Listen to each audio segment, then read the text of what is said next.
9 തരം വീടുകളിൽ ഇബ്ലീസ് ഉണ്ടാകും.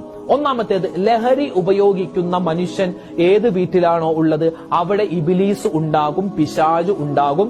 മാത്രമല്ല ആ വീട്ടിൽ എപ്പോഴും പ്രശ്നങ്ങളായിരിക്കും, എപ്പോഴും രോഗങ്ങളായിരിക്കും. അള്ളാഹു കാത്തിരക്ഷിക്കുമാറാവട്ടെ. അപ്പൊ അതുകൊണ്ട് നമ്മൾ എന്ത് ചെയ്യുക, ഈ ലഹരി ഉപയോഗിക്കുന്ന ആളുകളിൽ പെടാൻ പാടില്ല. അങ്ങനെ നമ്മുടെ കുടുംബത്തിൽ ആരെങ്കിലും ഉണ്ടെങ്കിൽ മനസ്സിലാക്കിക്കോ, അവൻ ഉള്ളിടത്തോളം കാലം നമ്മുടെ വീട്ടിൽ പിശാച് ഉണ്ടാകും. പിന്നെയോ രണ്ടാമത്തേത്, നിസ്കാരമില്ലാത്ത വീടുകൾ. അത് ഒരു വീട്ടിൽ എല്ലാവരും നിസ്കരിക്കാതിരിക്കണം എന്ന് വേണ്ട. ഒരു വീട്ടിൽ ഒരാൾ നിസ്കരിക്കാതിരുന്നാൽ തന്നെ നിസ്കാരം ഉപേക്ഷിക്കുന്നവളാണെങ്കിൽ അവിടെയും പിശാച് ഉണ്ടാകും. മൂന്നാമത്തേത്, ഹറാമായ സംഗീതം. അല്ലെ, വലിയ രൂപത്തിൽ ഒച്ചപ്പാടും ബഹളവും കെട്ടുള്ള ഹറാമായ സംഗീതങ്ങളുണ്ട്. അതൊക്കെ സ്ഥിരമായി കേൾക്കുന്ന വീടുകളുണ്ടോ അവിടെയും പിശാച് ഉണ്ടാകും. നാലാമത്തേത്, പിണങ്ങിക്കഴിയുന്ന ആളുകളുള്ള വീടുകൾ.